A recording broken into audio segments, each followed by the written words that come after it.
Chinese बहू। हे भगवान, फिर से यह कोरोना नाम का राक्षस जाग गया। इस बार तो ड्रैगन के मुंह से मौत बरस रही है। सही बोल रही है माँ जी। मुझे तो अब शर्म ही आती है कि मैं चाइना से हूँ। न जाने क्या क्या खाती हैं, कैसी कैसी बीमारी फैलाती हैं। अरे बहू, लेकिन वहीं से तो तू भी आई है ना मेरी लाडो। तू तो अंडा भी नहीं खाती। माँ जी, अच्छा खासा सब ठीक हो गया था, लेकिन पता नहीं कैसे ये फिर निकल कर आ गया। काश चाइना वालों को थोड़ी सी और अकल होती तो आज हम लोगों से अपने यूं जुदा ना हो रहे होते। कोरोना की नई लहर से देश में हो रही मौतों और घर में बंद रहने के कारण हमारी चाइनीज बहू बहुत दुखी होती है। उसे लगता है कि भारत में जो कुछ भी हो रहा है वो उसी के कारण हो रहा है। अब हमारी चाइनीज बहू परेशान सी रहने लगी। अरे क्या बात है मेरी चाइनीज गुड़िया, आज तू एक्सरसाइज नहीं करेगी? अरे ना तो तूने जूस पिया है। क्या हो गया लाडो? कुछ नहीं मम्मी जी, बस अच्छा नहीं लग रहा। लोग मर रहे हैं और मैं जूस पीऊं। माँ जी, चाइना से आई ये महामारी और मैं भी तो चाइना से ही आई ना। अरे अरे बेटा, ऐसा ना सोच। सास पूरी कोशिश करती कि वो चाइनीज बहू को समझाए कि इस बीमारी के लिए वो खुद को दोषी ना समझे, लेकिन माँ जी, मैं आज खाना नहीं खाऊंगी। अब सबका खाना बना दिया है। मैं कमरे में जा रही हूँ, प्लीज डिस्टर्ब मत करना। सास ने अपनी हंसती खेलती बहू का ये रूप तो कभी देखा नहीं था, लेकिन करती भी तो क्या। अगले दिन सुबह सुबह, अरे ये पूरे घर से स्वादिष्ट खाने की महक आ रही है। ये कौन है जो चाय बनने के वक्त लंच बनाकर तैयार कर रहा है? वो किचन में आती है जहाँ चाइनीज बहू ने शुद्ध वैष्णव खाना तैयार कर रखा था। अरे बहू, सोई नहीं क्या जो इस वक्त इतने प्रकार का खाना बना लिया? हाँ हाँ माँ जी, क्या करे, जब दिल में बोझ हो तो नींद नहीं आती। तभी तो मैंने सोचा मैं गरीब और जरूरतमंद लोगों को खाना पहुंचा दूंगी। वो ढेर सारा खाना रोज बनाती और गरीब और बेसहारा लोगों में बांटती।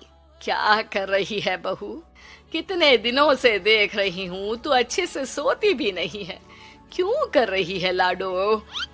क्या करूं माँ जी, मेरे देश के लोग जीवन की लड़ाई लड़ रहे हैं और मैं सो जाऊं, मुझसे नहीं होता।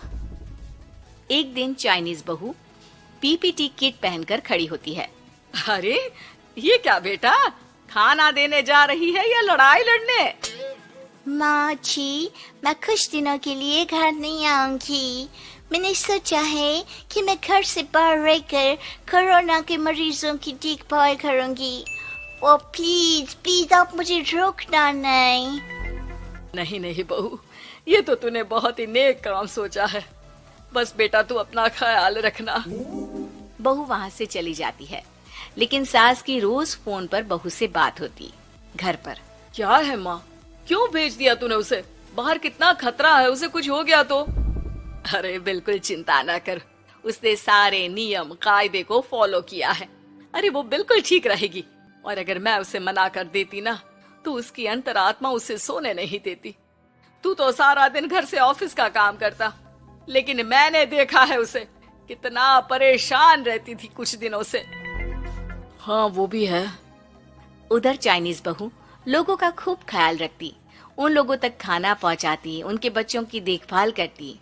एक दिन बहू अपनी सोशल साइट देख रही थी तो उसे दिखता है कि एक आदमी ने बच्चों की देखभाल के लिए पोस्ट डाली है। बहू उसे फोन करती है। मैं आपकी कोई मदद कर सकती हूँ, प्लीज बताओ।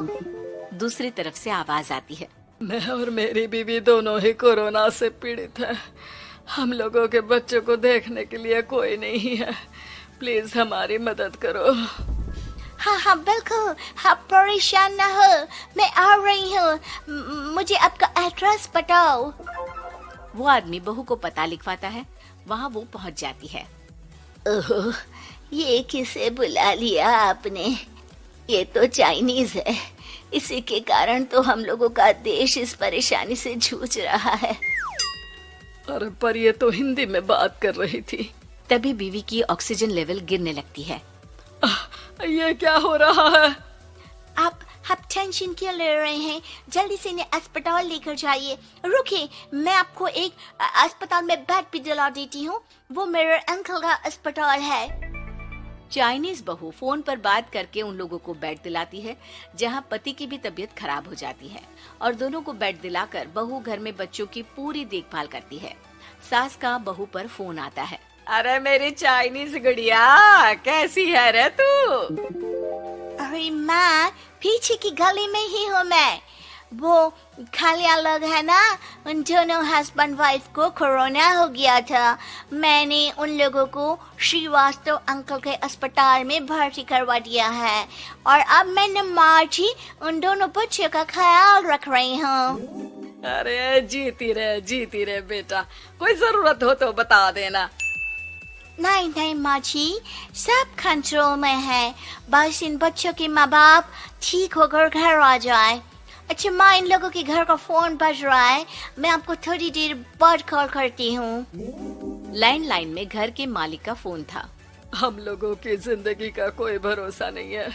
यहाँ इलाज महंगा है और हम लोगों के पास पैसे नहीं है। जितना इलाज हो सकेगा उतना ही होगा। हमारे बाद प्लीज आप हमारे बच्चों को संभाल लेना। नहीं, ऐसे मत बोलिए, मैं अस्पताल वालों से बात करती हूँ।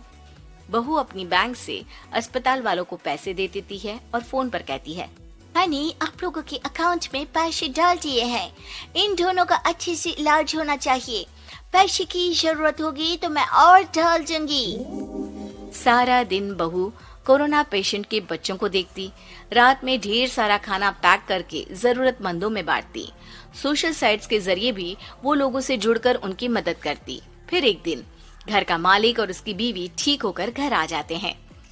आपका बहुत बहुत शुक्रिया, मैं आपकी पाई पाई लौटा दूंगा। भाई नहीं, पैसा दिया था, लेकिन वो जब आप बिल्कुल ठीक हो जाना तो क्षमा कर दे देना, कोई बात नहीं।